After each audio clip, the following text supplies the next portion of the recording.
Who's running the Badlands? Explain those Badlands. That's a hell of a name.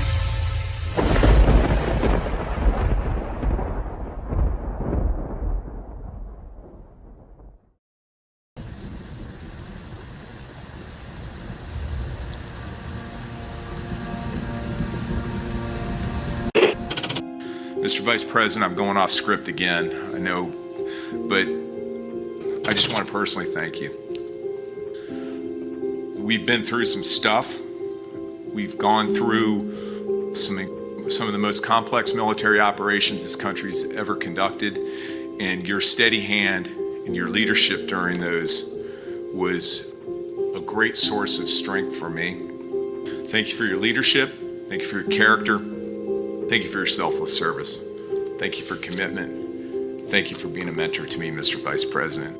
It's called the swamp. And you know what happened? And you know what I did? A big favor. I caught the swamp. I caught them all. Let's see what happens. Nobody else could have done that but me. I caught all of this corruption that was going on, and nobody else could have done it. Did I get that one right?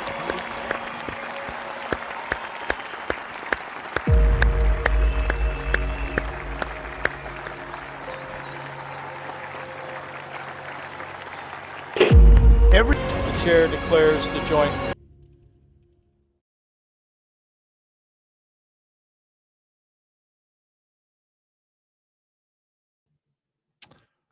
Well, good evening, everybody, and welcome to the Saturday edition of the Devolution Power Hour. As always, I'm joined by Chris Paul. Chris, how are you doing this fine Saturday evening?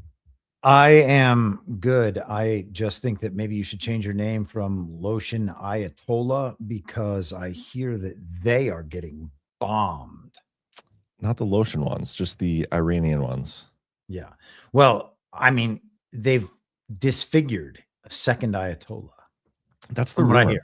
Yes. We were talking about this last night. I can just imagine the peace agreement they eventually come to, and they like come to the meeting, and Trump goes to shake his hand, and he's like missing an arm, and Trump like grabs his little nub and gives it a little twist. I was thinking more of it being like they've now shown us his face over and over and over again, but when we actually see him IRL, he's wearing the Joe Biden mask. He's just Joe Biden. Oh gosh, that'd be funny. Yeah. Apparently people are becoming much more comfortable with the notion. They're actually just putting it out there all the time that Joe Biden was definitely just a man in a mask that whole time. It's possible. I'm not. Didn't you hear the Epstein files confirmed that or whatever? Oh yeah. That's right. Yeah.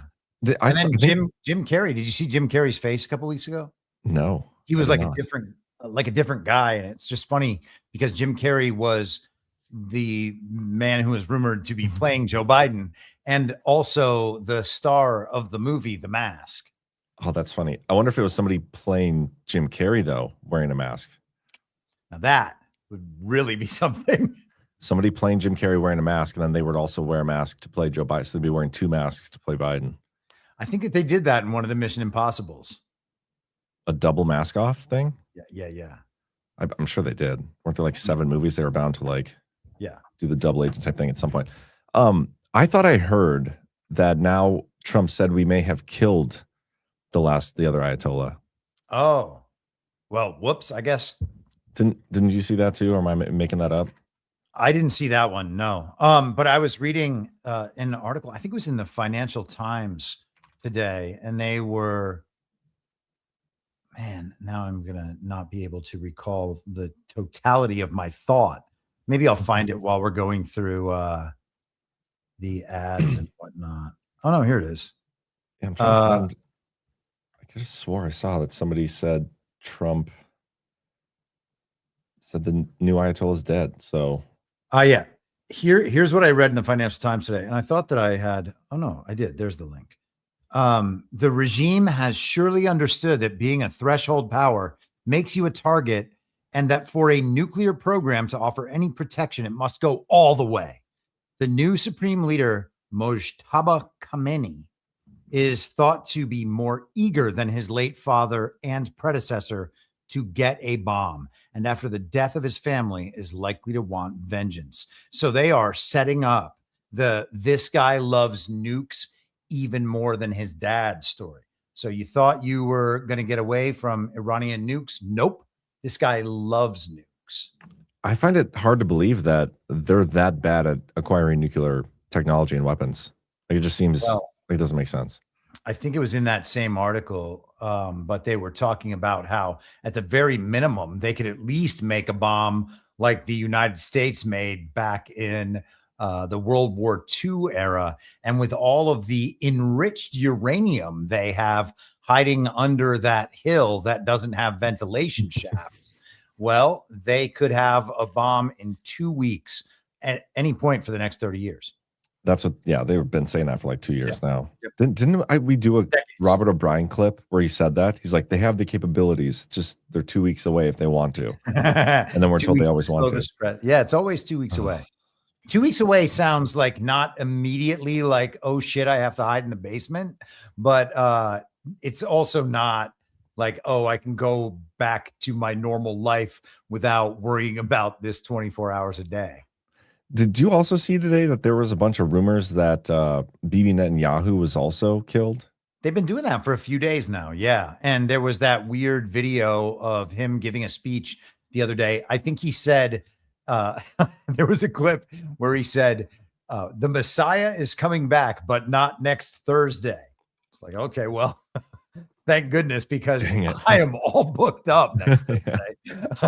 But in that video, apparently he like raised his hand and there was like the little sixth AI finger, like the little nub on the bottom. See, I looked at that though, and to me it looked like it was just like this. Interesting. The fat of his whatever. Is that what Sather said? Didn't Sather say that in the chat? Yeah. But see, like the right angle and like the shadow on there, that could look like an extra finger, but it's not. All right. Well, you're making a good point right now. That's a very compelling argument. I can't tell. I'm serious. I'm serious. No, that would be a real world explanation for something that looks incredibly strange. But of course, you can't tell from the video either way. Yeah. But could that character be dead? Sure. Could he not be dead? Probably. And considering the class of people that are out there declaring Netanyahu dead, I am going to run in the opposite direction just because I usually find that to be a quality negative indicator. I also don't know why they're hoping that so hard. And I get that people don't like Netanyahu, and I get that the history is very bad. But Netanyahu is the guy standing in the middle of the color revolution in Israel for the last few years, with like the liberal Zionists on one side, staging street protests and trying to take over the Supreme Court like they're doing here. And then the neoconservative conservative Zionists on the other side wanting to go to war with everybody forever. And that's the same thing that they're doing here as well. So Netanyahu appears to me, with seeing that controlled opposition dynamic, Netanyahu appears as like the not a good guy, just the rational way through that we are going to move through that. So I have a doubt he's dead. But hey. Yeah, I did hear another rumor. I mean, we could just talk about rumors all episode and fill up the entire show because there's so many floating around. In some sense, that's what we're doing all the time. Because we are talking about what we saw on TV. Pretty much. But it's fun. I saw an unconfirmed story that the judge that was overseeing his I don't even know what he's being charged with again over there. Something about a stuffed animal and bribes and stuff. But that judge was killed suspiciously, not by a bombing. But I also saw that they're allegedly running out of air defense missiles. Yes, interceptors, I think that they're calling them. Yes. Going to see a lot more squirters over Israel without those interceptors. So I don't know. But the war's over. But also Trump isn't going to end the war. It's just going to keep going. No idea what the hell's going on. But it'll be fun to talk about it tonight. And I'm looking forward to it, as always. And we can talk about we should play those White House videos. Oh, yeah, we have to. Yeah, we can do that next. Let me see what we have for sponsors tonight. I think I'm just going to wait a little bit. Actually, you know what? We'll do soft disclosure right now, and then we'll get our other sponsors a little bit later in the show. So I believe St. Patrick's Day is coming up. Word on the street is that's like 2-3 days from now. So you guys make sure you get your beard oil and your soft disclosure lotions and boar bristle beard brush. Legend says, on St. Patrick's Day, a beard without oil is just a chin with ambition. But a beard with soft disclosure beard oil, that's true treasure. Spiced vanilla, naked, smooth as a leprechaun's getaway plan. Soft enough to impress your barber, bold enough to confuse a baby goat. And this boar bristle brush tames your beard like it holds the crown coin. Every bottle is American made, which means when you buy Soft Disclosure, you're supporting 6 American small businesses. That's not luck, that's capitalism with cheekbones. And while you're at it, try our mint green deodorant, because even legends need fresh pits. Soft Disclosure, go for gold. Visit softdisclosure.com and use promo code TINYBRIGHT for 15% off. These statements are not evaluated by the FDA. Promo code does not apply to bundle discounts. That demon otter is horrifying. And I also think that an otter should have never been made a demon because there are no demon otters. You don't know that. Yes, I do. Otters are the sweetest creatures in the world. You They're don't probably know. not. They're probably like Probably vicious. vicious killers underwater. Yeah. Yeah. But I mean, I think in all fairness, a demon otter killing Burning Bright, I can't be the only one who's fantasized about that at some point. So it just had to happen. But yeah, I'm going to be sad when St. Patrick's Day happens and that commercial is no longer. well, we could probably just keep playing the ad and just take away the discount. Yeah. Let's play a couple of videos. I have the Wii one ready. Okay. We played these last night, or did I play them on my show? I think I played them on my show because there's the Wii one, there's the bowling one, there's a football one, and then there's a baseball one. It's like they're going through all the sports, just highlighting the Iran war. And it is both hilarious and probably a little insensitive, and that's okay. Here we go.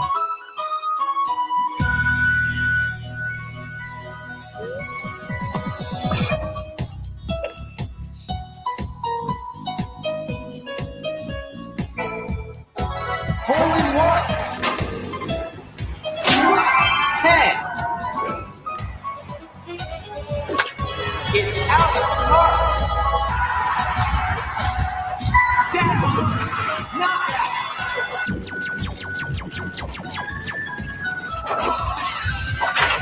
Slam dunk.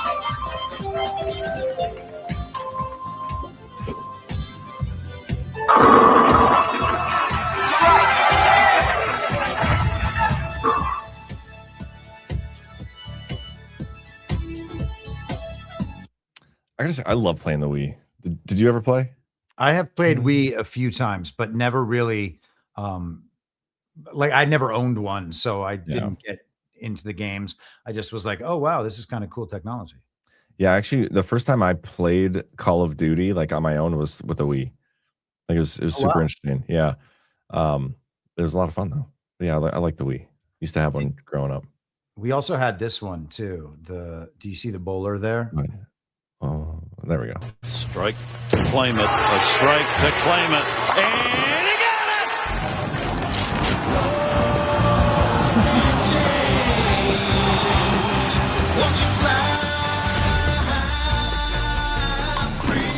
Here comes the heat from the USA. Boom! Pins down. What a strike. That's right. Who do you think you are?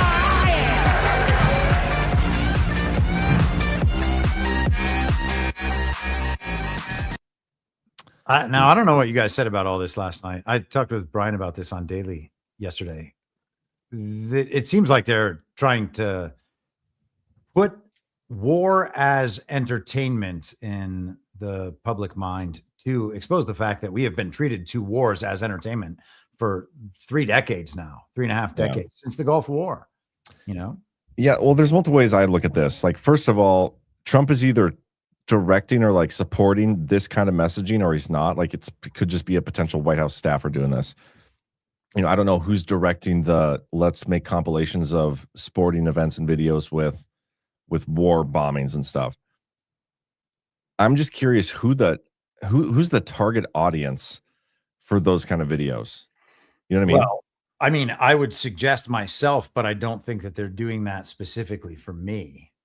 Yeah. I mean, most people are going to look at that, and if I don't know, I guess it doesn't matter. If you're either going to love it or you're going to hate it.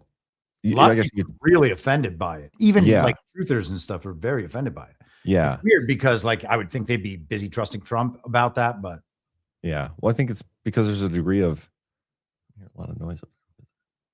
Is my kid running around or not? Have I been bombed? Squirrel? I don't know. Anyway, it's I don't remember what I was gonna say. It probably is a little insensitive considering, but it is hilarious. Like it can be both things at once, which I think it is. But I'm just curious, like what the messaging they're trying to do here with this is, and it's hard to come up with any sort of motivations for it. Well, we're getting 24/7 coverage on the Iran thing, and most of that news is fake news. And we talked about this a couple of weeks ago, military industrial complex, transnational corporations, global intelligence agencies feeding these stories to us via the screen. Okay. Yeah. Whether it's the cable news or and algorithmic manipulation on Twitter or through AI or whatever, we're going to get that mainstream feed about what's happening over there. And actually, I sent this to the chat earlier. I'll have to find it again. It was a CNN article I was reading today about Iran, and they had a map of all the places in Iran that had been attacked with all these little red dots on the map. And it says below, like, this information is courtesy of the Critical Threats Project at the American Enterprise Institute. And the Critical Threats Project at AEI, first of all, AEI is a neocon think tank. The Critical Threats Project is run by Fred Kagan, who's Robert Kagan's brother. Robert Kagan is the husband of Victoria Nuland. These people are like the top level of neoconservatives and globalists. And so, and by the way, they did this exact same thing with the Ukraine. Every time with the Ukraine war, every time you see a map of Ukraine that shows where the battle zones are, and they've got these, what do you call them? Why am I not thinking?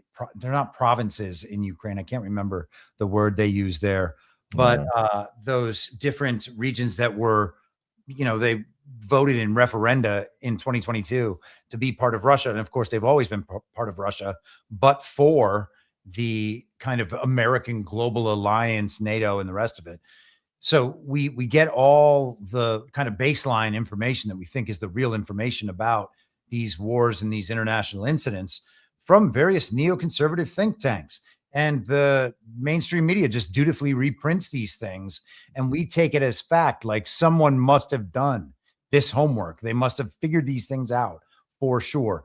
Look, there's like admirals and lieutenants in this think tank. They must be getting real information and giving it to us. And I just don't think there's any reason to believe that. Is this I think I found what you had sent. This is definitely not, because this is Critical Threats Project. Yes. So this is the site for that organization. And this is a think tank that's part of the American Enterprise Institute. But I can find I'll have to find the CNN article from earlier. Okay. It'll take me just a second. Oh, this is crazy. So you can find Israeli strikes in Syria 2023 protests. So this is an old one, it must be. Yeah. And they have all of they cover all these different nations and all these different conflicts. It's one of those sites that's really interesting to look at because you're getting the most globalist possible take. Like, I want to know what global elites are saying. I don't need to read the kind of conservative, like based in red-pilled content about what's happening over there. I want to know what global elites are saying, because then I can have some idea, like the things that they're telling each other. These are the things that circulate throughout elites, which mean that they are higher in the information stream than we are. We're the peons. We get like the mainstream media information and whatever we can find on the internet. There are people who actually like make decisions that affect the issues in the world, and their information is coming in from other sources, and sources like these are kind of in that space. Now, it doesn't make those sources like more verifiably accurate. It just means this is the information that decision makers are working with. And so we should at least be understanding that these are the inputs when we see their outputs, if that makes sense. Yeah. I thought I found the thing, but now I can't. Damn it. Let me show you While you're still looking, I don't know if you saw this, John. I posted this yesterday on or talked about this yesterday for a second with CanCon, but I just want to show everybody out there. This is real video game footage from Call of Duty. I think this one was the one from like 2023. If you want to pull up that link. So this is actual gameplay footage. You can play this. Yes. Okay. Wait, what's this game called? This is It's like Call of Duty? Yeah. This almost looks more real. Ground team, are you ready to exfil? Negative. Chemicals are still active. We need more time. Copy that. This team is more real because they don't have the blurry footage that we are. Yeah, so this is playable. Like this is just a mission in that Call of Duty. Wow. And so yeah, that looks a lot like what we've been seeing on television. And we take those same, like we could see the same thing visually. And if Fox News played it or CNN played it, or we saw it from like an OSINT site on Twitter or something, we'd be like, holy shit, they're blowing up Iran. Like, we don't know that. That's not proof of anything. And we think it's coming through an official source because it is presented to us by the media. But I would also just remind people that the media also presented us this just a few years ago. And it's important to never forget this Afghanistan plane. John, if you want to just pop that up on the screen for me. Gear is the U.S. military plane. Look at that. Look at him just waving his hands all happy at the beginning of the video. Landing gear Oh, is I the love U.S. this video. Look at that. Are they leaving? No, they're not leaving. Where was that at again? That was supposed to be the last flight out of Kabul when that's right. Afghanistan fell to the Taliban, the people who were already running it. Yeah, So that stupid. happened. Yeah. And I can't find that video, unfortunately. Wait, what video was it again? Or the picture that you had sent. I mean, I could pull up the picture, I guess. No, I have the article right here. Oh, the one with all the graphics? Wait, is it this one? So yeah, that's the one I've been looking for. yeah. So the Institute for the Study of War with AEI's Critical Threats Project. And you can go through, when you see these maps in articles for the people at home, just read that small print and go search out the organizations that are providing this information. And then go to sites like influencewatch.org and type in the names of these institutions and see who funds them. And then go to their websites and see who staffs them. And you'll just see globalist, globalist, globalist, globalist, globalist.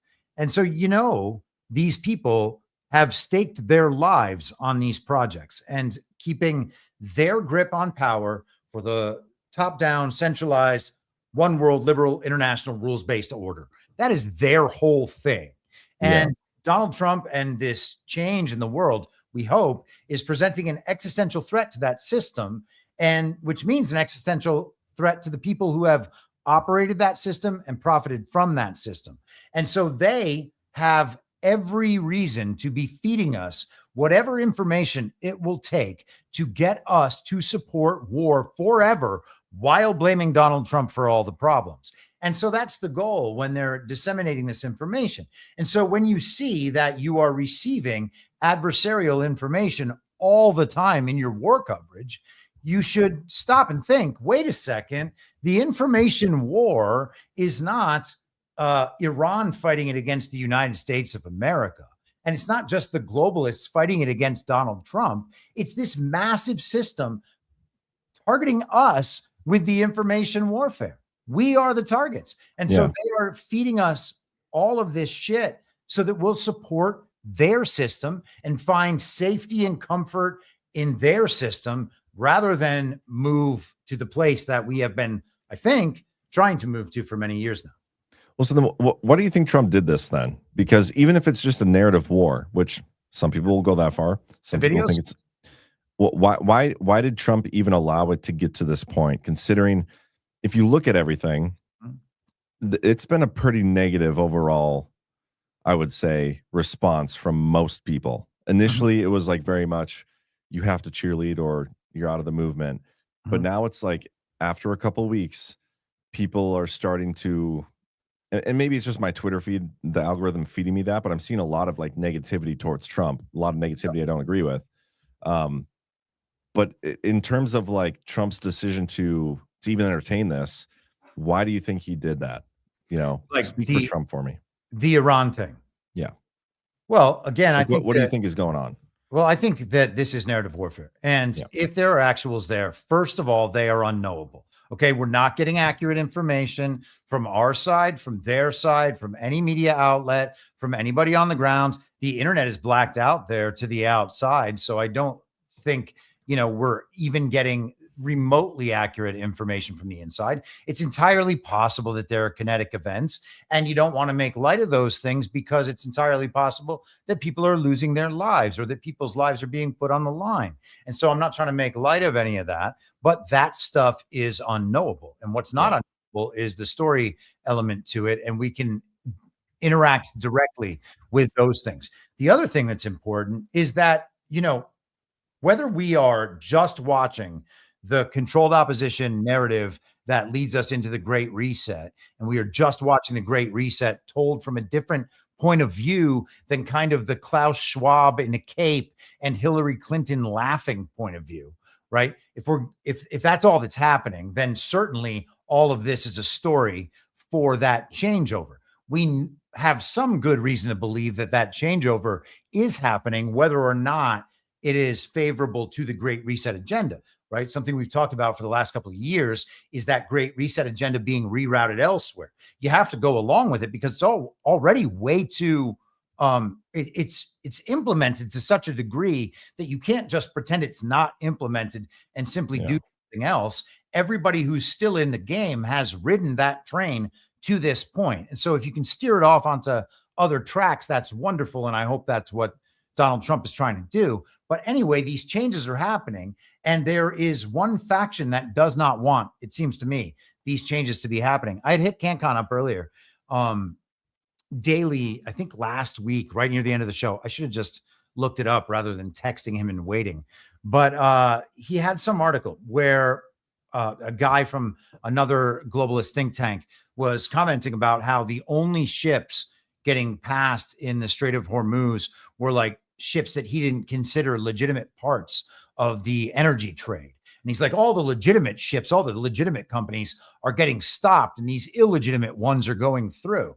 And it's like, well, from a globalist perspective, that's exactly what you'd say if the system was changing in a way that wasn't helping you. And if your access was being cut off, but the kind of sovereign alliance, as Burning Bright would say, access is not being cut off. And so the changeover is happening one way or another. These changes have been planned for many years. And there's no way that the United States and Russia and Iran and even Israel and all these other countries are just flying by the seat of their pants in these situations. So we have the global energy and resource trade being rerouted. And I think that we're seeing a lot of really disruptive and unsettling stories being told to kind of mask what is happening to increase the chances of people rejecting those changes. Okay. Sure. So I think that that's what the point of the narrative warfare from their side is. Now, Donald Trump operating from our side of the same narrative landscape. Well, he has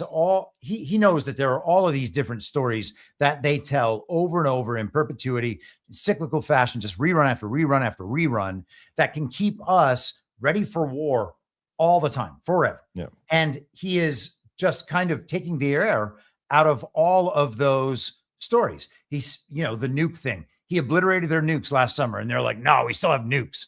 And he's like, well, fine, I'll obliterate your nukes again. And they're like, you said you shut that missile down a ventilation shaft. Well, did you know that Isfahan doesn't have ventilation shafts? And instead they have like 400 tons of enriched uranium or whatever it is. And so now they're going to need ground troops to go in and get the enriched uranium. And then if we don't see ground troops go in, well, that means we haven't gotten the enriched uranium, right? So it's just these weird narrative battles back and forth Yeah. to try to, he's saying, hey, you don't have that threat anymore. And they're like, oh no, we found another way that threat still exists. And we've watched that back and forth now for well over a year. And I think that's the point. Sure.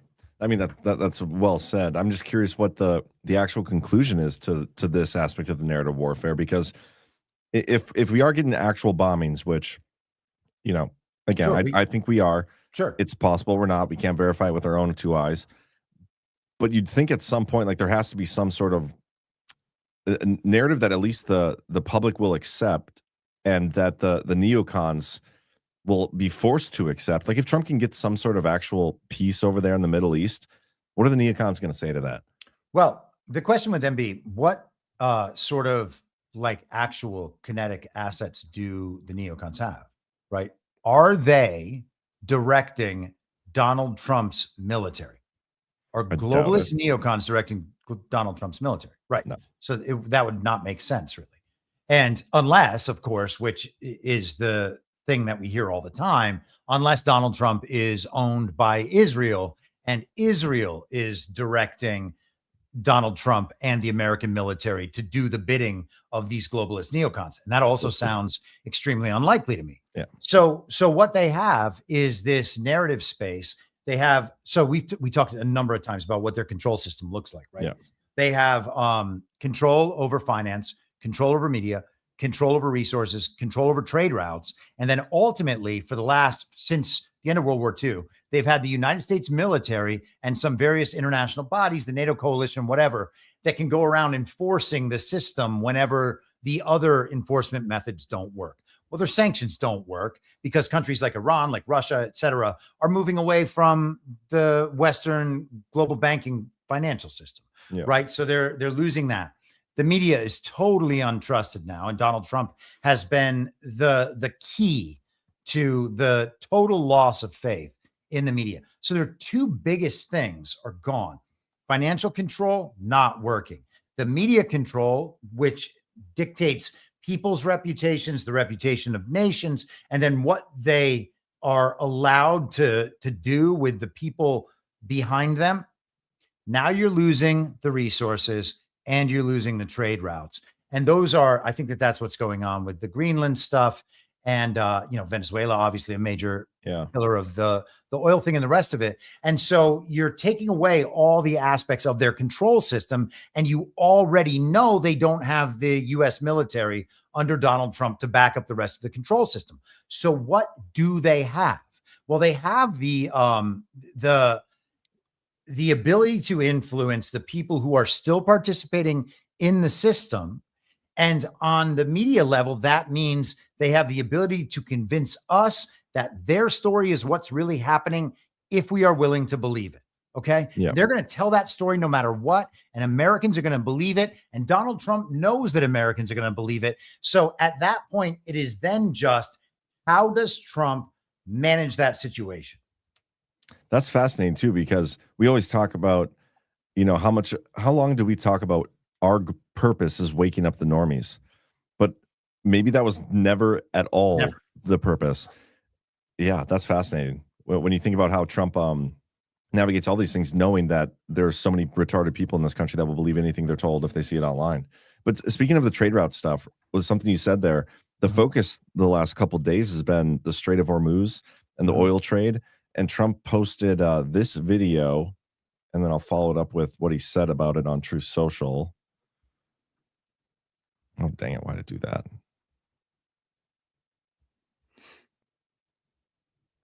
Oh, there's no awesome music to this. I guess I can read his Truth Social post while we watch this. Just give me a second. Okay, he said, moments ago in my direction, the United States Central Command executed one of the most powerful bombing raids in the history of the Middle East and totally obliterated every military target in Iran's crown jewel, Karg Island. Our weapons are the most powerful and sophisticated that the world has ever known, but for reasons of decency, I've chosen not to wipe out the oil infrastructure on the island. However, should Iran or anyone else do anything to interfere with the free and safe passage of ships through the Strait of Hormuz, I will immediately reconsider this decision during my first term, and currently I rebuilt our military into the most lethal, powerful, and effective force by far anywhere in the world. Iran has no ability to defend anything that we want to attack. There's nothing they can do about it. Iran will never have a nuclear weapon, nor will it have the ability to threaten the United States of America, the Middle East, or for that matter, the world. Iran's military and all others involved with this terrorist regime would be wise to lay down their arms and save what's left of their country, which isn't much. Thank you for your attention to this matter, President Donald J. Trump. And allegedly, that's where he's sending the naval group. To Karg Island. That's the rumor. We're going to take over the island. So there's something I was reading the Wikipedia entry for Karg Island earlier today, and it's I was doing that last night. Yeah, I thought this was really interesting. If you want to, there you go. So Iranian Revolution, 1979. Amoco's property was expropriated by the National Iranian Oil Company after the Iranian Revolution in 1979. Despite ongoing sanctions since the 1979 Iranian Revolution, Iran has continued to build the facilities on the island to develop self-reliance and avoid having to send oil through other countries. Now, we can talk about that and kind of take away the Iran aspect, right? If a globalist oil company built infrastructure in the United States, and then the globalists were removed from the United States of America, would you expect Donald Trump or whoever the American president is at the time to allow that globalist oil company to continue operating when they are essentially the people we are fighting the war against? And I would suggest that the answer is no. But the reason I bring this up is not to compare it to the America thing. This is exactly what happened in Venezuela. And this is what they were upset about in Venezuela, because when Venezuela kicked the globalists out and then seized back the infrastructure in their territory, the global energy companies became very, very upset. And so that's why we had the reports like the one I'm always citing from International Crisis Group and the rest. They want to get their oil infrastructure back and take over what they think is theirs. And so the nation of Iran seized back what was on their territory. And that is one of the big problems here. Donald Trump actually had talked about Karg Island back in 1988. That's been flying all over the place. And I think that that's all very interesting. But Donald Trump would then be very aware of how this dynamic I'm describing would have gone down in the late 70s and early 80s. Yeah. I'm seeing here that they merged Amoco with BP, which is BP weird. is like the Anglo-Iranian. I think that's what they were called before they became British Petroleum. They were called the Anglo-Iranian Energy Company or Oil Company or something like that. I'll look that up. Yeah. And I'm seeing here too, in 1994, I'm just reading about Amoco to see like who they were. Anglo-Persian. Sorry, go ahead. No, I'm just curious who Amoco was before they got, taken over by Iran or whatever, nationalized. Mm-hmm. It was involved in a consortium with 9 other companies that signed an agreement with the government of Azerbaijan for exclusive rights in the Caspian Sea. They combined with Shell and Exxon. I mean, this is crazy. Amoco expanded globally. It used to be Standard Oil. I'm just trying to see who was like owner when it was taken over. Oh, but wait, are they a Rockefeller? Who? BP? No, Amoco. Sorry, Amoco. Yeah, I don't know. I have not gone deep on Amoco. Yeah, maybe I don't need to either, but stupid. But yeah, the whole Karg Island thing is really interesting, especially considering Trump's. I should find that old article. Yeah, John D. Rockefeller founded Amoco's under Standard Oil of Indiana, founded in 1889 by John D. Rockefeller, it says. Yeah, makes sense. Very interesting. Dan Wright 717 in the chat for $5 says, my buddy told me someone opened a new wallet and bet $25,000 to win $400,000 that BB is out of office by March 31st. Wild if true. That is, Ghost says it was Anglo-Persian and then Anglo-Iranian. Yes, because they changed the name from Persia to Iran, I think in 1935. The Shah went ahead and did that. Did I see something today too about maybe it was a True Social post Trump was encouraging all these other countries to send their warships to the canal? Yes. And for some reason, people took that as like a sign of Trump's weakness. He was like begging for help from these other countries. I don't think that's what he's doing. I took it as like he is understanding these countries all have a responsibility to help protect this area because they have to guarantee their shipments coming through. Yeah. That's how I took it. This is what he said. Many countries, especially those who are affected by Iran's attempted closure of the Hormuz Strait, will be sending warships in conjunction with the United States of America to keep the strait open and safe. We've already destroyed 100% of Iran's military capability, which is funny for him to say, because then you would think the Strait of Hormuz would be safe if that were true. But apparently it's not true, and there must be some capability left. Otherwise, it doesn't make anyway. But it's easy for them to send a drone or two, drop a mine, or deliver a close-range missile somewhere along or in this waterway, no matter how badly defeated they are. Hopefully, China, France, Japan, South Korea, the UK, and others that are affected by this artificial constraint will send ships to the area so that the Hormuz Strait will no longer be a threat by a nation that has been totally decapitated. In the meantime, the United States will be bombing the hell out of the shoreline and continually shooting Iranian boats and ships out of the water. One way or the other, we will soon get the Hormuz Strait open, safe, and free. President Donald J. Trump. Like his own statements, he is contradicting himself, and it's hysterical. Yeah, and I think it's awesome. I did. I went through that document. I think I've sent you that document on the controlled opposition dynamic and like narrative reality construction and the discombobulated. Yeah, I can pull that up if you want. Nah, let's. I mean, it's too much to go through. Like the page that I would want to go to needs too much lead up. But the idea is, I kind of go through how I see the controlled opposition dynamic working and all of these different narratives. And then what Trump does is that the things that Trump says, many of the things that Trump says are, he makes a lot of statements, a lot of points, alludes to a lot of things that are not welcome parts of the conversation within the controlled opposition dynamic that is set up for us by the media and kind of contained by algorithmic censorship and manipulation, by all the propaganda we get, by human and technological gatekeepers that keep people within that conversation. But Trump has such power and it's not just the way he speaks or anything. It's just that Trump, you can't keep Trump out of the conversation. Whatever conversation Trump wants to have, that's the conversation that everyone's having. Everything he does, he can get media coverage even when they don't want to cover him. He can get his message out and make the mainstream media amplify his message, even while like there are wars going on, these massive scandals, even when they're like launching deployments against him directly, he can still get his voice into the conversation. And so what he does with that voice is that he presents all possible views so that everyone who wants to argue with him all the time is thwarted, right? If he presents 10 views and you want to argue with Trump on all 10 of those views, but one of them happens to be your view, well, you got to agree with Trump on that view. And that is the sort of thing that makes Trump deranged people go absolutely crazy. And so he just does that more and more often and just switches his point more and more often. I think that that's part of what Operation Warp Speed is. He can spin their narratives out so quickly because he just adopts multiple points of view.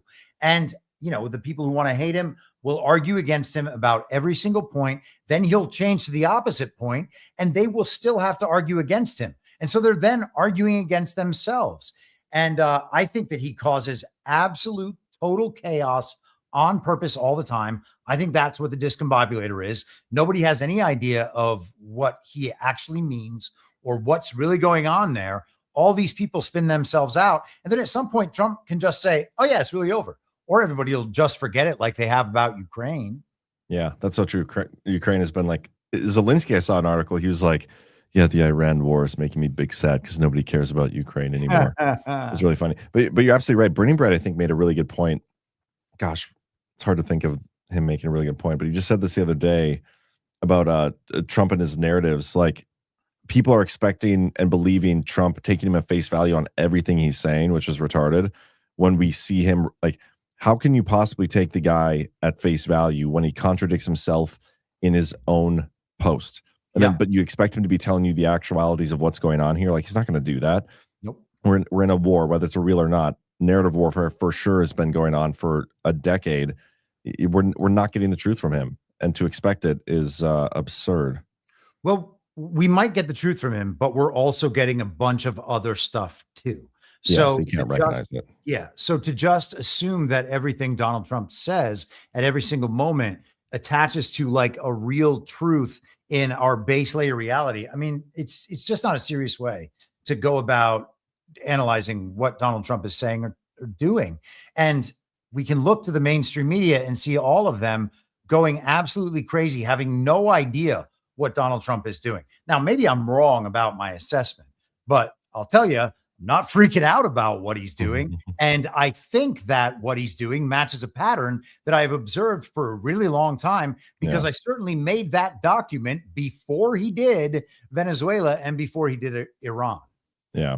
I'm excited for you to get that out there. Didn't you put that out there on your Substack? Yes. Well, no, the document's not out there. For paid subscribers on Substack yesterday, I did a live stream. It's like 3 hours long, and I went through all the way from beginning to end. And the response was fantastic. So if people are interested in at least trying to understand the thought process and understand where I'm coming from when I'm analyzing this stuff, based on the fact that we don't actually know any of the things that are going on there, and people who are pretending to know are just lying, I think that that's a good way for people to kind of come to grips with some of that.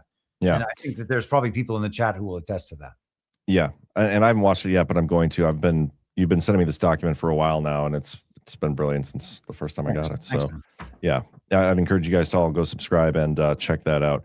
I want to show you this. I don't know if you've seen this video, but I think it's funny. There's such a weird like influencer war going on underneath the Iran war. It's like it's the sub war beneath the main war. And Tucker Carlson has got an interesting story to tell everybody. The other day, I found out that the CIA is preparing some kind of criminal referral against me, a crime report to the Department of Justice on the basis of a supposed crime I committed. What's that crime? Well, talking to people. Is this loud enough? It's like blowing my eardrums out. Okay. Oh, no, I can hear it. You can turn it down if you want, but. Yeah, I did turn it down a little bit. Oh, no, this is good. On before the war. They read my texts. So the crime under consideration apparently would be the Foreign Agent Act or something like that, acting as an agent of a foreign power. And I don't expect this to go anywhere. I'm not too worried about an actual criminal case against me for a bunch of reasons. One, I'm not an agent of a foreign power. Unlike a lot of people commenting on U.S. politics and global affairs, I have only one loyalty, and that's the United States, and have never acted against it. Its interests are the only interests I care about because I'm from here and I have a lot of kids. So that's not a concern. I've also never taken money from anybody. Don't need it, don't want it. And that's provable. And moreover, it's my job to talk to everybody all the time and try and figure out what's happening around the world. That's literally what I do for a living. And I'm not going to stop doing that. Nor should I don't think. I'm also an American. I can talk to anybody. I have no secrets to divulge. So legally, I think the case is ludicrous, and I doubt it'll even become a case. I'm bringing this up for a couple of reasons, though, and they're pretty obvious. One is that countries tend to become more authoritarian in wartime. It's just the nature of war. People are dying. The stakes are high. People's emotions have risen to a very high point, to a crescendo. And so there's much less tolerance for any kind of dissent in the homeland. The irony, of course, is the United States fights wars on behalf of freedom, but there's always less of it here in our country during war. So that's a widely recognized phenomenon, and it's likely to happen now too. Another point to make that is worth knowing is that the USIC, the intelligence agency, spy on Americans. Now, you probably knew that, and it's been revealed a lot, including by Julian Assange and Ed Snowden, both of whom were threatened with death for revealing it, but everyone knows. But it's probably a little more widespread than most people understand, and it's outrageous. There's no justification for your government, which you own, you're a shareholder in it, you pay for it, to be violating your privacy like this, but it happens all the time.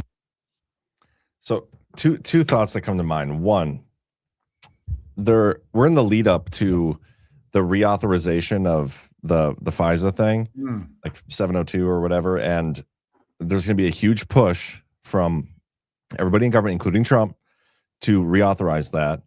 And I personally don't think we should. I think most people won't, but I think this could be leading up to that. But also, this reminds me. Do you remember, like a couple months ago, when Dan Bongino it was before Dan Bongino left the FBI? Alex Jones and General Flynn went on a stream and were like, "Yeah, the Trump administration and their intel agencies are coming after us." And did you remember that?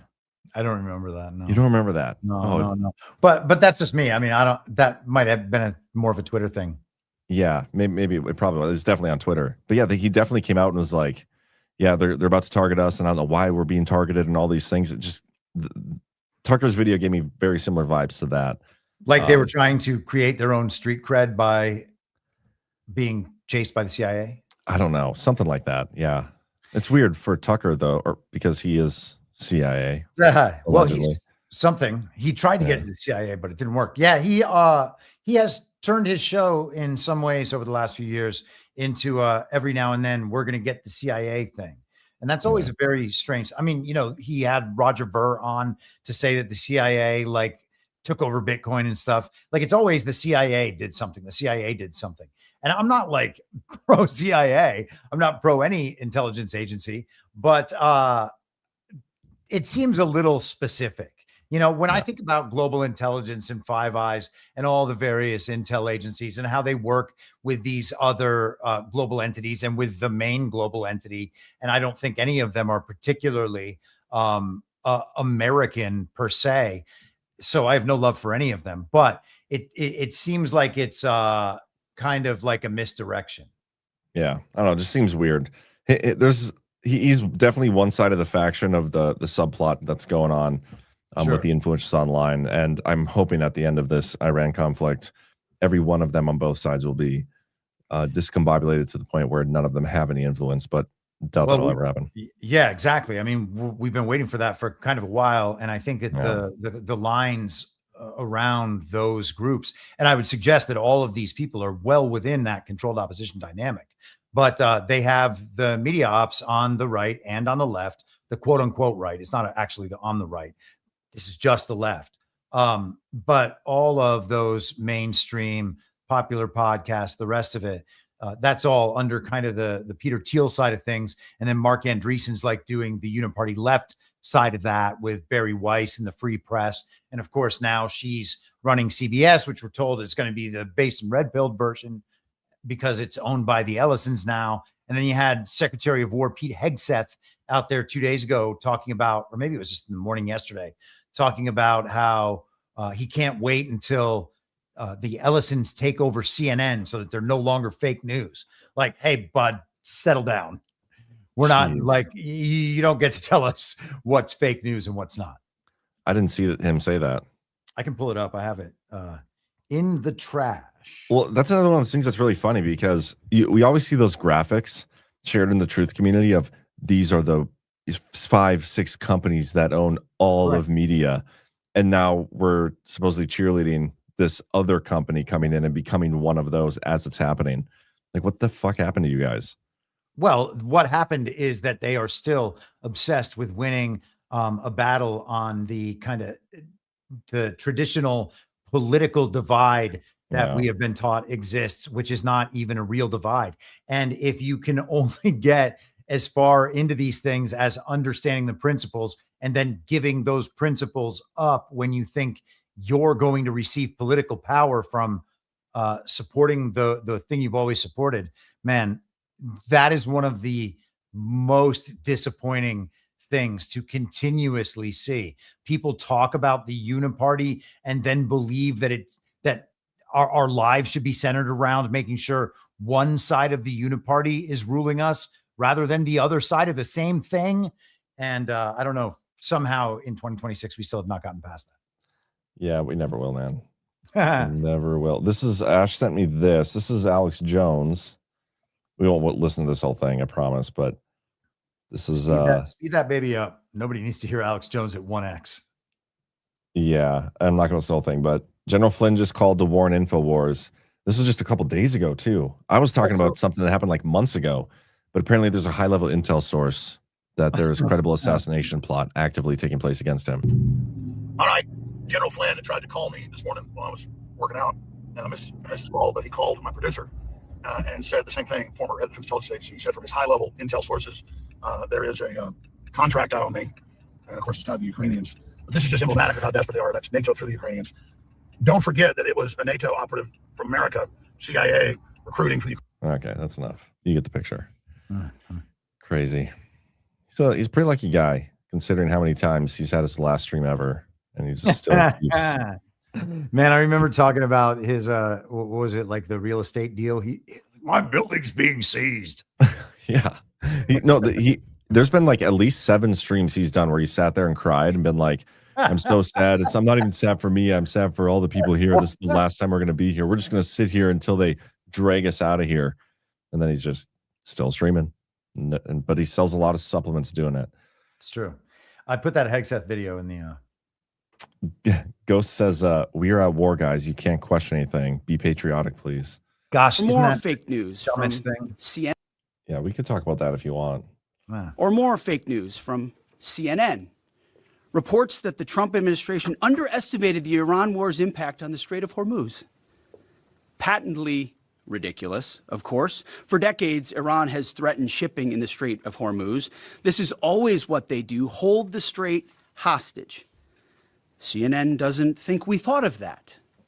It's a fundamentally unserious report. The sooner David Ellison takes over that network, the better. Okay. I mean, he is a former news guy, current news guy, so makes sense. Yeah. When do people start thinking it's strange that Trump hired the cast of Fox News into the administration?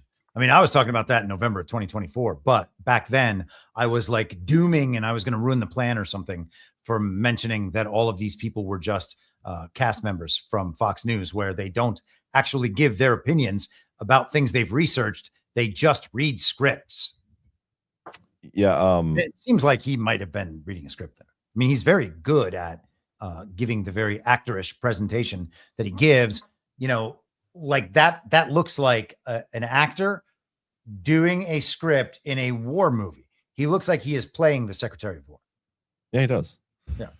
I agree with you. But yeah, you got a lot of shit for that back then. You probably did ruin the plan, if we're being honest. Man, I mean, I guess ruined it so many times. And apparently there are still all these times that all these different ways that I am still ruining it. Yeah, even though nothing can stop it. This is the Flynn clip. I won't play the whole thing of this either, just so I was right about what I said. This is back in December. They're going to dig up dirt on my wife, right? On my wife, that she had relationships while I was deployed overseas. I showed this to my wife. She was livid. I mean, as I'm livid. I mean, you know, come on.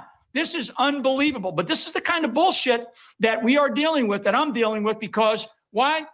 Not because I'm over the target. It's because people know that my voice, and thank you to any audience out there for allowing me to have the voice and the platform that I do have, because otherwise, you know, what am I going to do?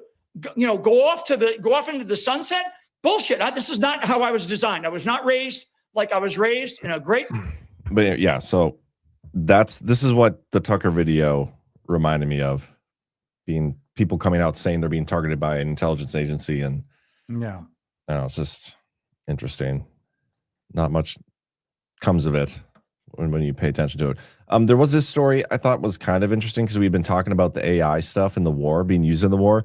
There's a story of Anthropic. I don't know if I talked about that with Bernie Brett or you. I don't remember. We talked about it, I think, briefly toward the end of the show last week. Yeah, and then I think me and Bernie Brett went through it a little bit, because they said that there was this big separation between Anthropic and the DoD. And then we went into the discussion, like the way they're describing how it's used, like they're using AI to pick the targets, to follow the targets, to map the targets, to then fire the weapons at the targets. And AI is basically doing the whole war. And now there's this story that comes out.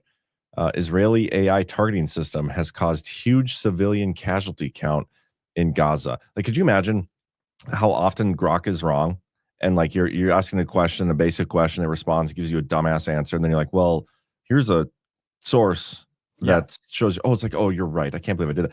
Could you imagine that kind of system running the weapons and stuff and shooting stuff? Like, yeah, that wasn't actual military people. That was civilians. Oh, shoot, you're right. I'm so sorry. I won't do that again. But that's the story that we're being told about the AI systems. Even this is an older article, I guess. Shit. Well, it's also in the Huffington Post. Yeah, this just came up on my feed.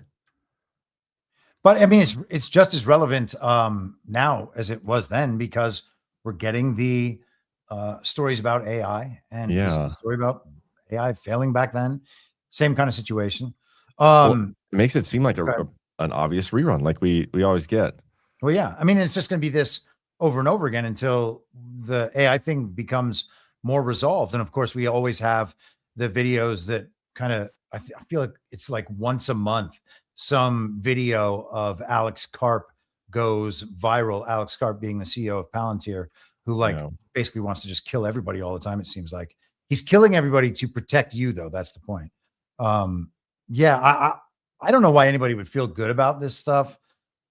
We're in a weird world, so I just try to like observe and try to think of how it fits in a bigger picture. I don't know. Yeah. I have mixed feelings about all this stuff. Yeah, I do too. Yeah, it's fun to play with. I've been Well, trying certainly to is that. Yeah. I've been trying to turn it into so I built a news aggregator. I don't know what else I want to do with that. I still use it though. I don't know if anybody else does. But I've been playing around with it too. I was like, I want to give you $1,000 and I want you to invest it and like run an investment portfolio for me to see how it could do it, but I haven't quite built it out yet.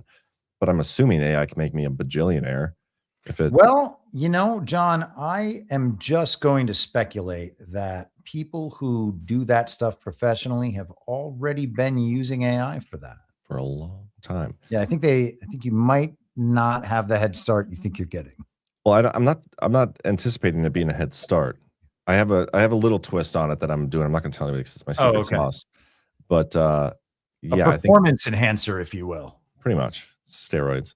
Oh, speaking of that, we should sell you guys some performance enhancers right now because I forgot about my ad. Let's see what we got. Well, let's do a little Rumble wallet. Then after that, there's a bunch of executive orders Trump issued that I think we can get into. We got to get into the National Guard deployment too, as well. So maybe we can do that next. But Rumble wallet, guys, here's a little inside scoop for all y'all. Rumble has been working really hard to change the game. They don't have the usership that YouTube does. It's a biggest competition there. But they're doing everything they can to be creative and support the creators on the platform. That's why we've been working with them for so long. And they have a unique way to support us through a super chat where we get 100% of the donation. And that is with Rumble Wallet. It's through crypto. That's right. The platform takes zero fees. We get nearly 100% of what you send. You can super chat with Bitcoin, Tether, USD, and even Tether Gold stable coins. Tip shows up directly on the Rumble chat during the show, and we read them back to you. All you need to do is download the Rumble wallet in the App Store and send the tips to your favorite creators here at Badlands Media. You can go to wallet.rumble.com as well, or again, download in the App Store. Seriously, what an amazing way to get rid of the middleman and help the creator economy. Shout out to Rumble for making this disruptive technology. Yeah, shout out to those of you who do this. We get those Rumble donations through Rumble Wallet quite a bit, so we appreciate you guys. Are you fighting somebody in the chat already? No. Everybody's being, it seems like there is a very low level of triggering in the chat tonight. And probably part of that is that we don't have people rushing in to begin struggle sessions in the chat with the audience. So that's true. I saw we didn't get featured tonight either. So maybe that's part of it as well. Oh, wow. Which is good stuff. But let's talk about this. Where's that story at? Hold for processing. John, while we're holding for processing, can I hold you because we have a decent segue here. I don't know if you saw this clip that I sent. I think I sent through earlier. I definitely sent it to our other chat. But about the shoes, the shoe controversy has come back in a major way this week. And I think that this is all very funny and maybe relevant. I mean, it's hard to take all of this too seriously because it's the mainstream media. They're trying to get Trump. They're trying to get the Trump administration. But it also, like, the optics of these pictures, like, are unmistakable. So male shoe anxiety hits the Oval Office. And these are, I guess, Marco Rubio's feet in shoes that are too big for him. Oh, And wait. then, Why are those shoes too big? I don't get it. well, the idea is that Donald Trump has been buying all of, like, the guys around him shoes. He's like, you got to stop wearing those shoes. You need to wear the shoes that I'm going to buy for you. And every time he buys them, they are too big for the people who are then forced to wear them. And so those are Marco Rubio's feet. And then you've got JD here with his too big shoes and Marco with his too big shoes. These are all Trump's shoes, and these men can't fill them. Okay. Oh my gosh. And so we're getting these optics here. And of course, then they just talk about, shoe size being in some way proxy for the size of a man's member. Say it like that. I have heard that. Yeah. And so it's all a bit ridiculous there, but it reminded me of old Bootsy himself, Meatball Ron DeSantis. Yeah, I was going to bring him up, but also, question for you, Chris, just a personal question. If I came up to you and it's like, hey man, I don't like your shoes. Your shoes kind of suck. You have to wear these shoes. Would you wear them? Well, are you king of the world? Yeah, let's pretend I am. And am I utterly compromised like JD and Marco probably? No. Oh, but that's the point of getting at. Like, I wouldn't fucking wear those shoes ever. It's like, no, dude, I like my shoes. Thank you for the gesture, kind gesture, but I'm going to wear the shoes that I like. Nobody tells me what to do. Nobody puts baby in the corner. But it's just funny to see that those two guys are like, yeah, I'll wear the shoes. You are not currently the underling of a very powerful man, unless there are things about you I just don't know. Yeah. That's true. That's true. But I just think that's hilarious. It's a hilarious story. Sure, I can't believe who wrote that. CNN. That is CNN. But yeah, those stories have been all over the place for months. Actually, they started months ago, and they're kind of just coming back around now. So retarded. Okay, so this is the story. To segue from that to this. Unless you have anything else you want to talk about related to Iran or apparel. 260th Special Purpose Brigade activated to strengthen security in the nation's capital. The District of Columbia National Guard activated the 260th Special Purpose Brigade on March 7th. It's the only brigade in the Army specifically designed to coordinate military support to the civil authorities and protect critical infrastructure in the nation's capital. The brigade was created in response to Executive Order 14339 and a subsequent directive from the Secretary of War. I have that executive order here. That is from August 25th of last year. Additional measures to address the crime emergency in D.C., which we've also been told by Trump is like, it's never been better. There's no crime at all in D.C. anymore because of what's done. And now we're also getting additional guard troops there. But this is the part from, Secretary of Defense shall immediately begin ensuring that each state's, this is the one. Subject to the availability of appropriations in the law, immediately begin creating and training, manning, hiring, and equipping a specialized unit within the District of Columbia National Guard that is dedicated to ensuring public safety and order in the nation's capital as appropriate and consistent with applicable law, blah, blah, blah.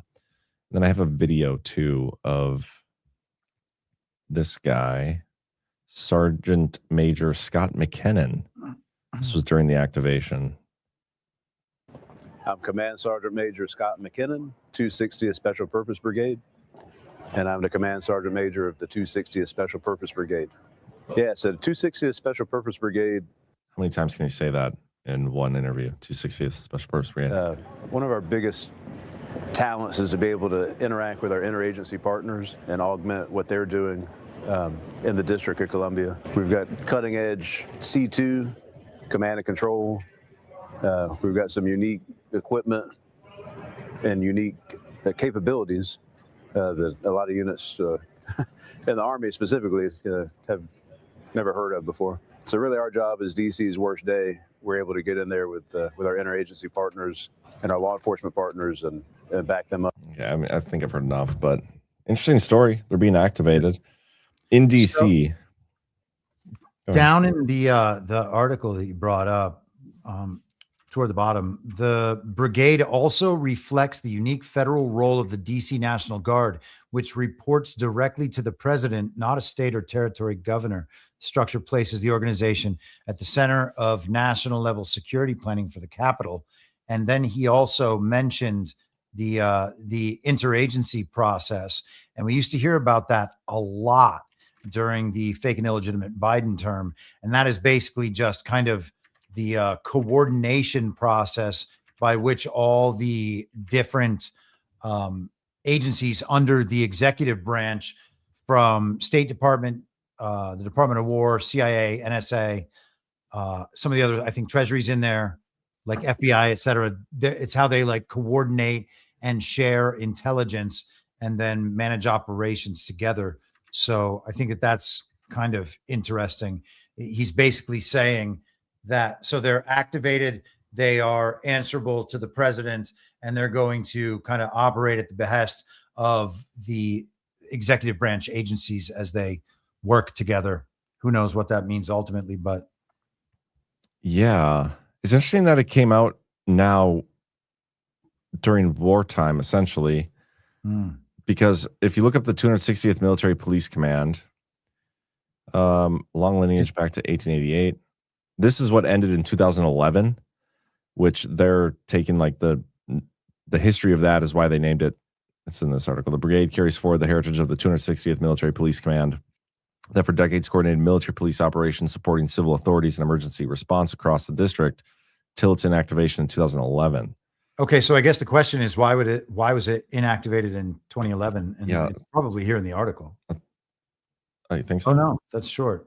Yeah, I don't think it is. Go down to 4 and 5 there and see National Guard April. Yeah, go down to the 4th and 5th links. Yeah, there you go. The number 5 should be that'll do That's it. the recent one. No, it is. Oh shit, sorry. Yeah, the number 4, 2011. Well, this is what comes up for number 4. Damn, that's it, huh? Nothing. Okay, so let's try to find it. Retain legacy.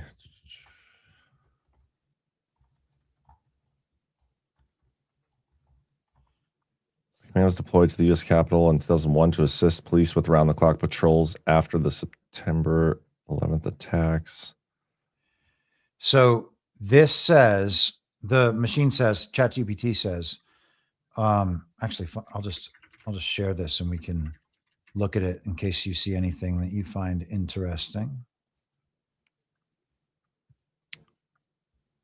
Where are you sharing it? Private chat or up down there? There it is. Inactivated in 2011, primarily as part of a broader Army and National Guard force restructuring after the Iraq and Afghanistan troop surges. Post 9/11 force restructuring. Mission overlap with other commands. Mission eventually returned. So that's just now. All right. So that's not a lot. I would have to get much deeper into that. Well, there's a few. There's this article from Task and Purpose back in. This is recent. This is 2025. They were shuttering military police battalions. Let's see if I can find the 260th in this. Nope. What about this? This is 2021. All 3 active duty Marine law enforcement battalions are now deactivated. There's not much on why,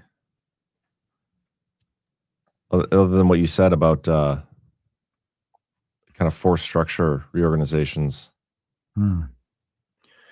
Well, who knows? Maybe we'll get the massive military presence in the Capitol that we saw in the first quarter of 2021. that is still unexplained. Yeah. Interesting stuff, though. Yeah. Happening in DC, of all places.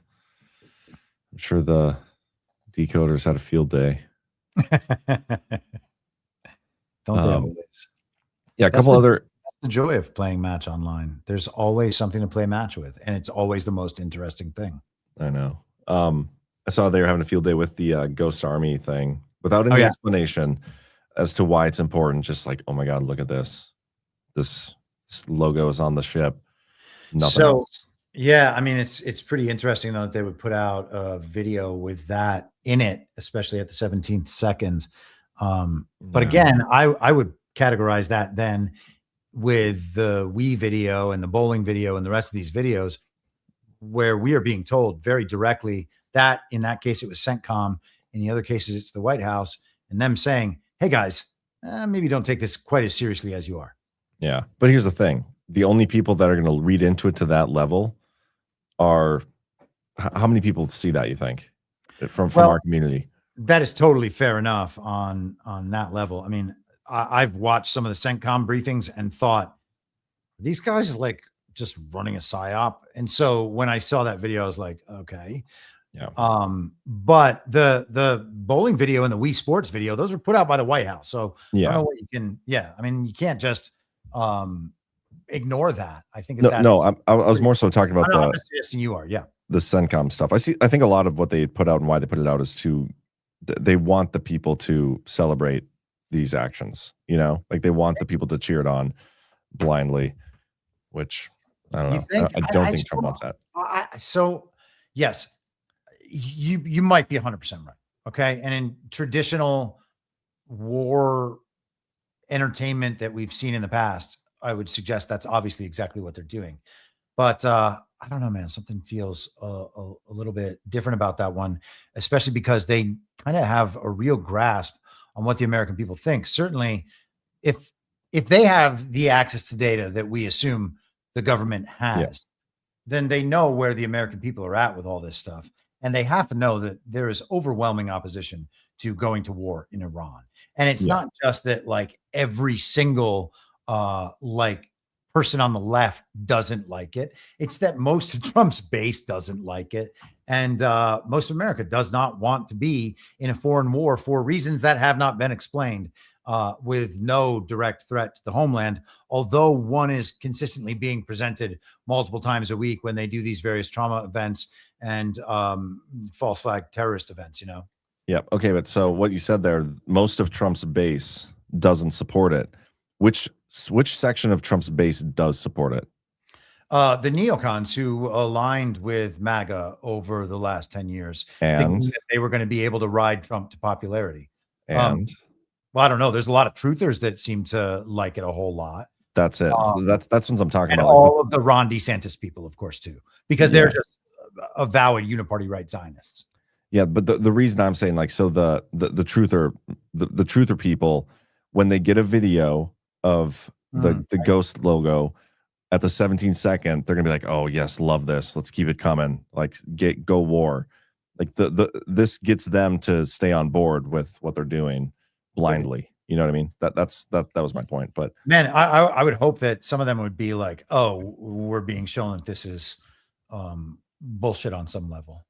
But that's not what they're that's not what they're saying. I'm not getting that showing up in any of my one feed. There are a couple executive orders that Trump issued having to do with like house stuff. I don't know if we want to get into that. It's not really devolution-y. Maybe that's more. I can say that for my show. I thought this one was funny. Ensuring truthful advertising of products claiming to be made in America. Like, we can lie to you, but your products can't, guys. Yeah, right. I thought I had another video that man, that is like the Smith-Mundt stuff to me. All of this is on us. Okay. If you're being lied to by the screen and the screen hoodwinks you, it's on you. It's not somebody else's fault. We don't need the government to fix it. We don't want more laws. It's your fault. Okay. Don't get hoodwinked, period. Yeah. Well, it says right here, Americans have the right to clear, accurate, substantiated, and accessible information it shouldn't matter what follows that. It should be with everything, but it's only regarding whether products advertised. Well, really, do we have a right to accurate information? I would suggest we have no such right. Yeah, well, there's not like that. That can't I get what be you're a saying. right. I know. It can't be a right. And accurate information is already like we think that that is somehow an objective standard. Oh, we want accuracy. Okay, well, accuracy itself is subjective. Okay, So true. So like that is nonsensical.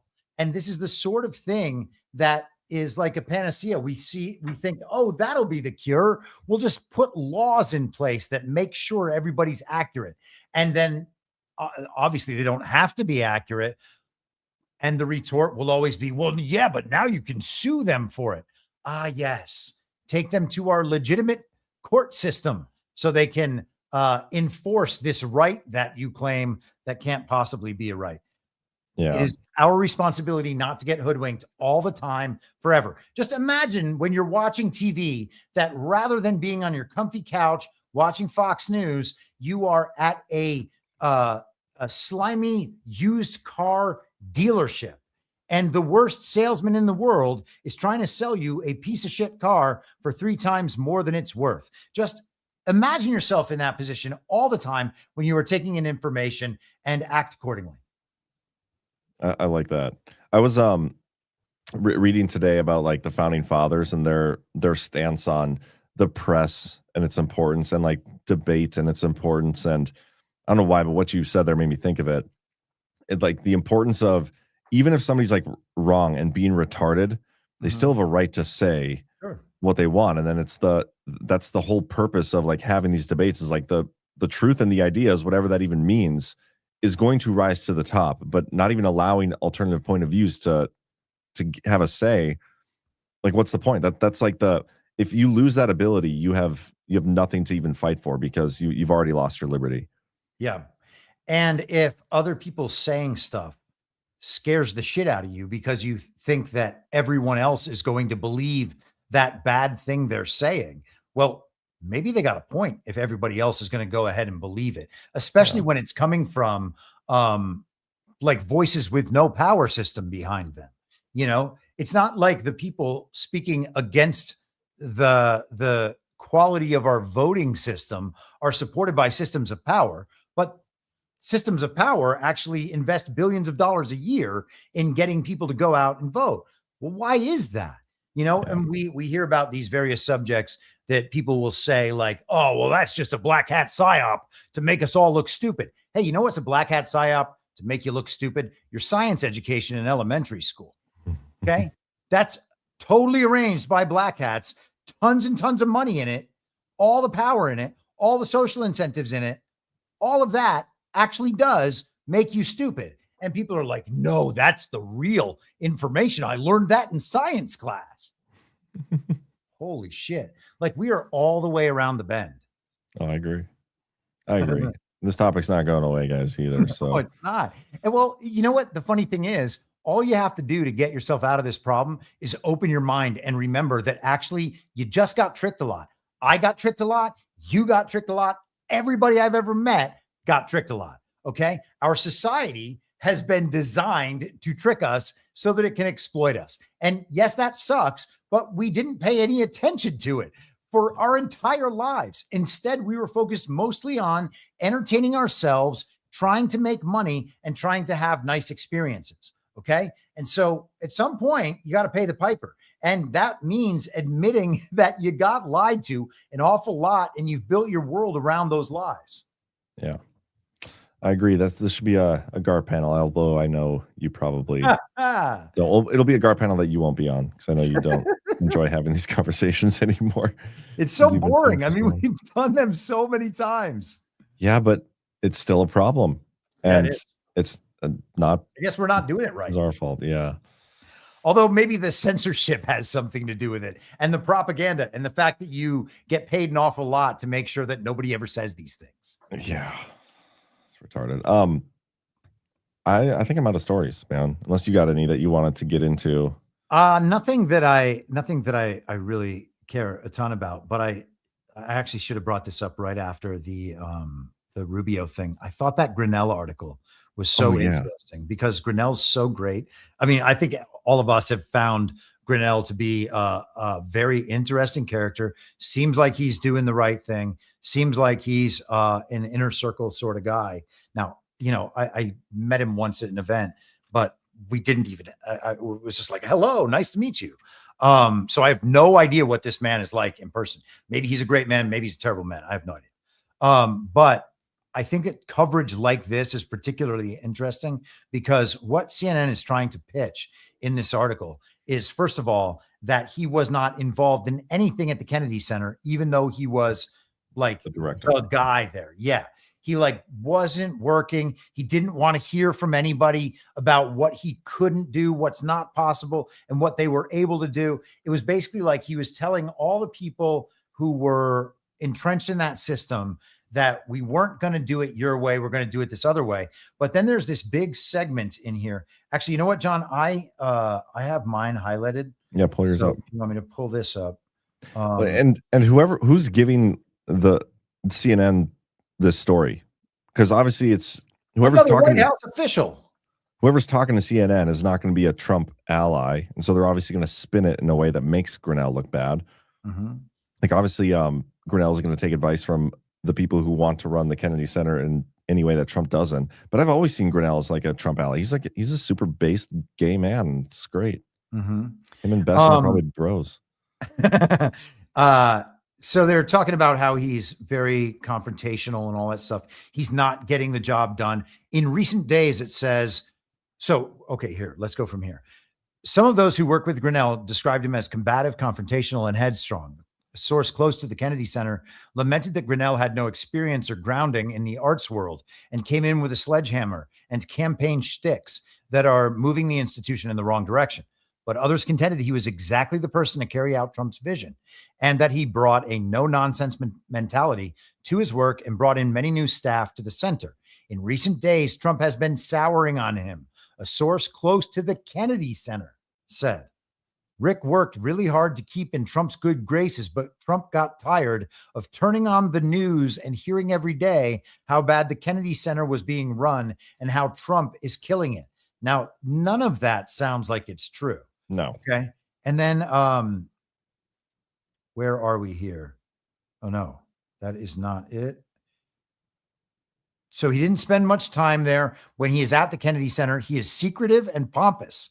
He never had an all-staff meeting, and a source close to the Kennedy Center said that a year into his tenure, many staff still had not met him. Grenell himself told people he was there very temporarily and did not shy away from telling people that he felt passed over for a job that he had always really wanted, Secretary of State. He kept saying that he agreed to take on the Kennedy Center role because he was assuming that he would be taking on the state job quite quickly. So he was just a matter of time. This sentence is a mess. Yeah. And so he felt like he was getting sloppy seconds at the Kennedy Center. So I just thought that was interesting. I saw this article right after I saw the Rubio shoes article. And of course, Rubio, Secretary of State, if that's the job Grenell wants, he's parked at the Kennedy Center while Rubio is playing Secretary of State, and then maybe he gets his shot. So I thought that was just interesting from the perspective of CNN, if they're trying to just take Grenell down a couple of pegs before something like that might happen. Who knows? But thought it was interesting. Yeah, I don't know. That is interesting. I'd be curious, like, what happens if the Mark Wayne Mullen thing doesn't pan out and he doesn't get approved? And well, I'm hoping DHS is just done. I mean, that would be ideal. But if I had to guess, Chris, I don't think that's going to be the case. I feel like it is not going anywhere, unfortunately. But maybe he gets put in a role like that. I don't know. Yeah. What's this? This is that's not the right one at all. Sorry. That's a great document, just not the document I meant to pull up. Yeah, that's the national security strategy in which Trump talks about no more foreign wars. And the regions of responsibility and us like just taking care of our own hemisphere. John, it might be worth opening that document and just searching for Iran and seeing because I don't recall. I did that after he went to war. Oh, you did? Yeah, you could do it. There's a security strategy. I'll pull it up on my end and show you guys. Oh, come on. For Freaking AI takes forever sometimes. Okay, Iran. So the Middle East shift burdens, build peace. Yeah, let's just read through this real quick.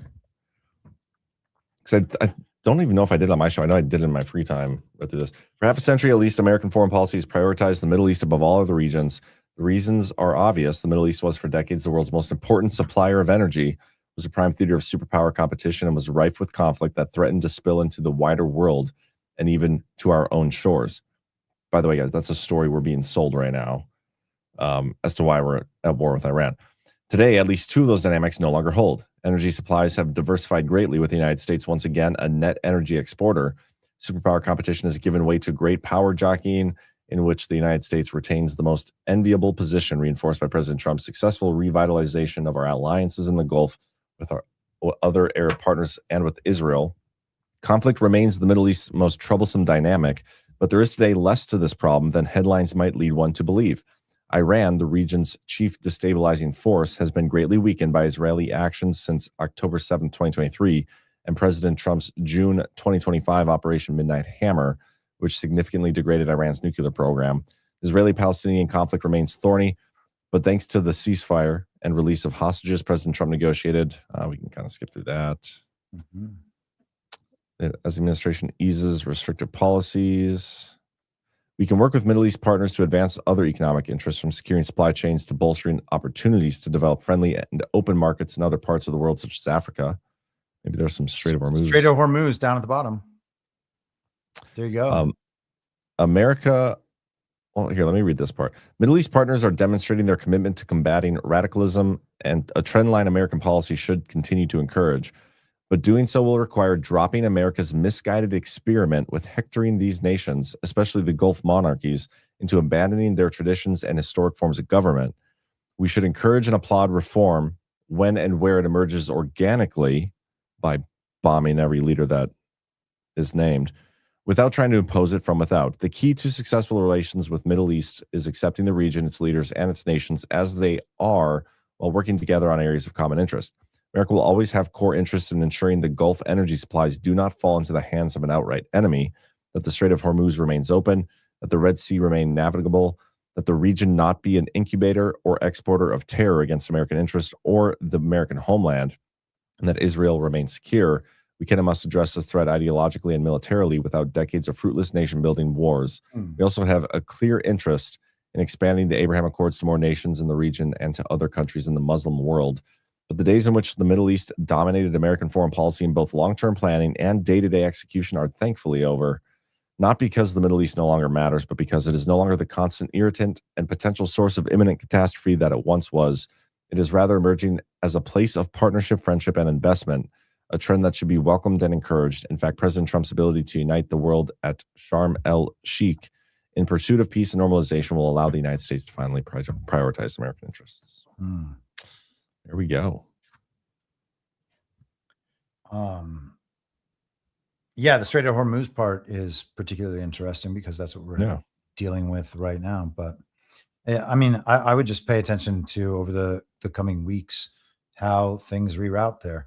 This was so I went through this a little bit in the Substack presentation I did yesterday. I was reading a Substack it was published by the Imperium Publishing or something like that. They have a bunch of different writers on that site, and they had an article called Edmund Burke is dead. Now, he's been dead for a long time, but the idea of this center right kind of party politics, and this entire paper is about controlled opposition, and there are just some really interesting observations in here. And I don't know if we want to take too much time. I'll just summarize it. But I would suggest, if people are interested, I've posted that on my Substack and post in the chat too. Yeah. Let me post that in the chat. Let me find it. Because I have a PDF. I don't know. I'll have to find the link again. But it was basically going through how the point of the center right is to support the liberal progressive movement forward, and their role is to make sure that enough coalitions on that side come together that they can thwart the more radical side of the right, which is the only part that's the actual right in a uniparty system, is that extreme, even farther than what calling Nick Fuentes far right is kind of a joke. Okay. That's not what far right is. But there actually is a right. It's just not in our mainstream politics at all. But the idea of the center right, which is the kind of uniparty side, the traditional GOP establishment types, obviously the neocons are in there. The tech part of that thing right now makes up part of that center right. But their role is to nullify the actual right, to make sure that the only political solution that the actual right has is to kind of put their interests secondary to the winning of elections. And the entire paper is written in the context of electoral politics, not what people actually want, but how do we keep winning elections? And they make no bones about the fact that it is the elites on each side of the political spectrum, quote unquote, who control these things. And so the elites need to figure out how to operate the system so that the right, who wants nothing to do with the elites and their system, can be brought back in safely to that center so they can continue with the kind of uniparty scenario that they have. Fascinating. Yeah, you should send that over. I want to read that. It is interesting. I think I actually sent it to you in text today, right you? under that Grenell article. I had a pretty busy day today. No worries. I know you did. Let me see if I can find the paper again. I know how I'll find it. You sent. I have the special purpose thing. I have. Here's the article for everybody. Oh, that's that PDF document you sent? Yes, sir. Gotcha. Okay. Yeah, I do have that. And then I will link directly to the. I put the link to the Substack article I was discussing directly into that report, directly into the chat. And then here is the link to the report. And you can download the report as a PDF, and then it'll look like it just looked on the screen there. But yeah, I mean, the controlled opposition thing, I think, is one of the most interesting aspects of all this, and like really deeply understanding what it is, what its purpose is, and what it does kind of unlocks so many other aspects of what we are witnessing.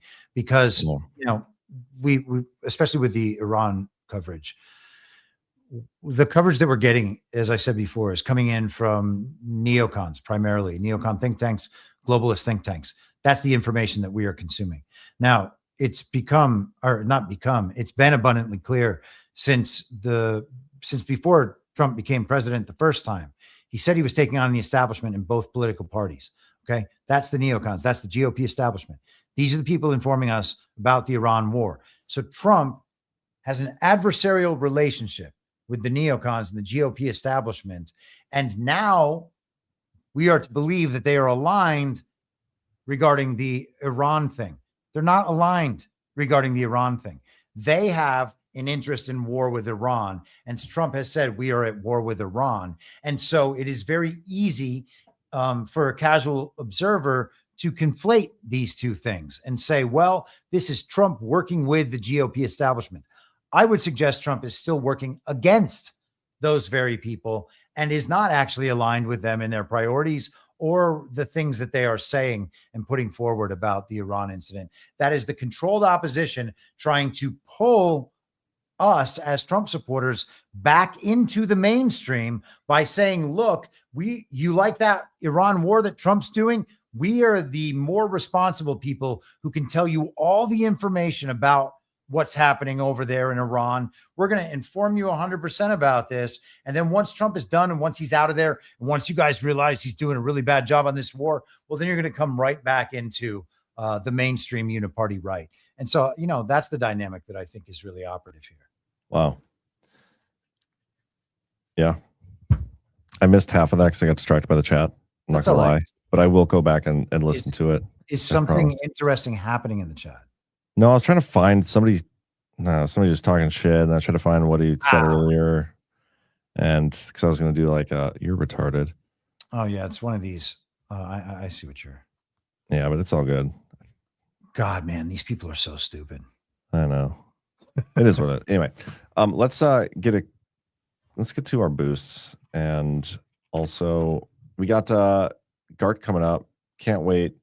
Nashville's going to be a blast. If you guys haven't been to Nashville, I highly encourage you to get your tickets. If you haven't been to GART or Nashville, I guess, get your tickets. Badlandsmedia.tv/events. Both in person and virtual are available. We'll know if we're doing single day tickets here probably in the next week or so, depending on how we're pretty close to selling out, but we'll see. And then for boosts, we got C. Laurinova for $50. Says, John and Chris, the last 2 weeks have been killer episodes. 2 weeks ago was the best ever. Was that the one that we were like, I don't know how that went, but it ended up going really well? Yeah. Well, that was the day that the whole Iran thing kicked off, and there were like uber meltdowns in the chat. Yeah, that's right. She goes on to say, thanks for all your efforts. Off topic a bit, but I highly recommend Chris's Substack special from yesterday, a true tour de force, and well worth the time. Well, thank you very much. Yes. I have my kids through Monday, and then I plan on listening to that when I get a little time. 1027 JS for $20 says, see you later. Thank you, Joe, Phil North Dakotan. Glory to God, left a lot for the choice. It's great. Okay, I think you're caught up there. A couple Rumble rants to close it up. And if you have an outro video, that would be appreciated. The Flying Storm says the Badlands are coming. The Badlands are coming. Thank you. The new Prue. Good to see you, new Prue. Art of War. Antagonize your enemy so they act impulsively and reveal their plans / positions and then attack. There you go. Trump's pretty good at that. Final Demand says, does anyone really care about the Kennedy Center? As far as I'm concerned, it's a place where the elites gather to worship themselves. I'd rather my money went to steak and lobster for the troops weekly. I would agree with that. You can also send it to your favorite Badlands hosts. And then HRBL Amon for $10 says, always enjoy the DPH. We always enjoy it as well. And Babbage, thank you for posting that stuff over in the YouTube chat. Appreciate that. Pentagon would lose nearly $1 trillion in expected resources by the time sequestrian had run its course. I don't know what that's about. Sequestration? Oh, maybe. Oh, what did I say? Sequestrian?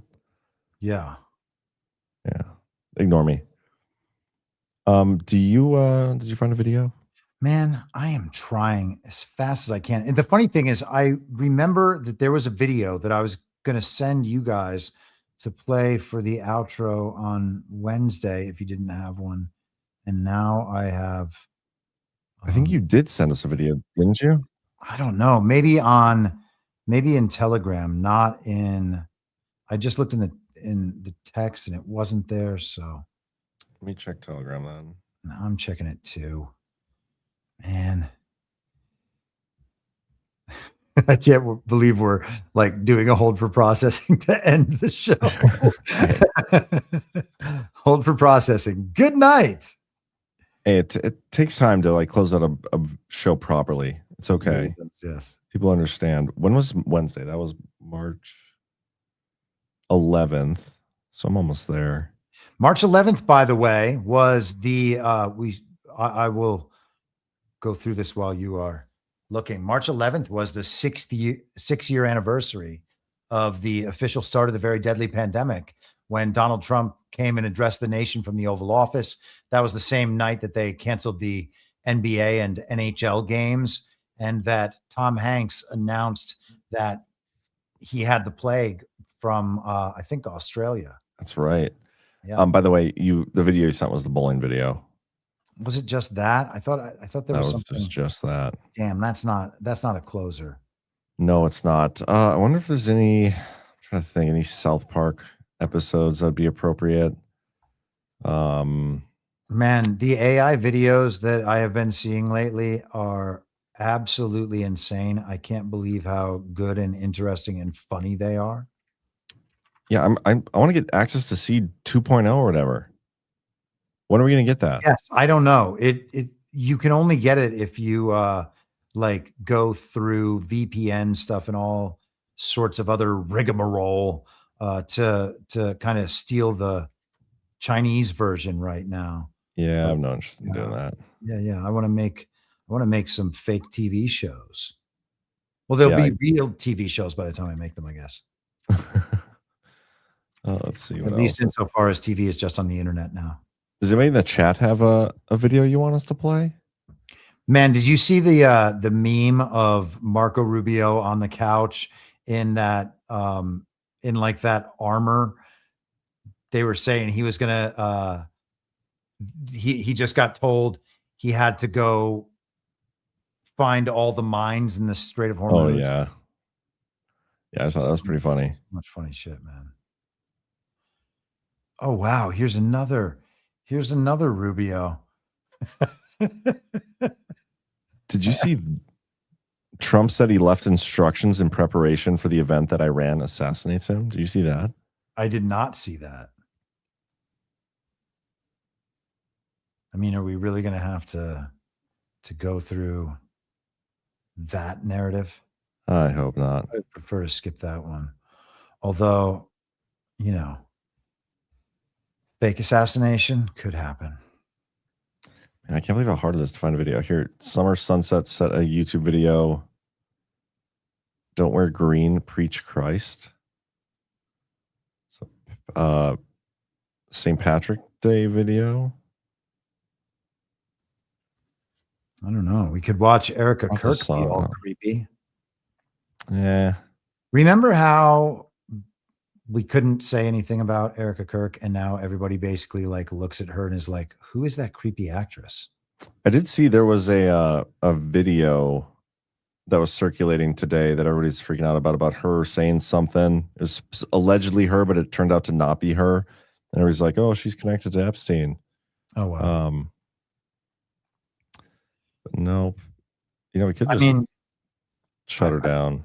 I think there was probably some benefit from approaching all of this with the understanding that the truth about almost everything that we see is entirely unknowable.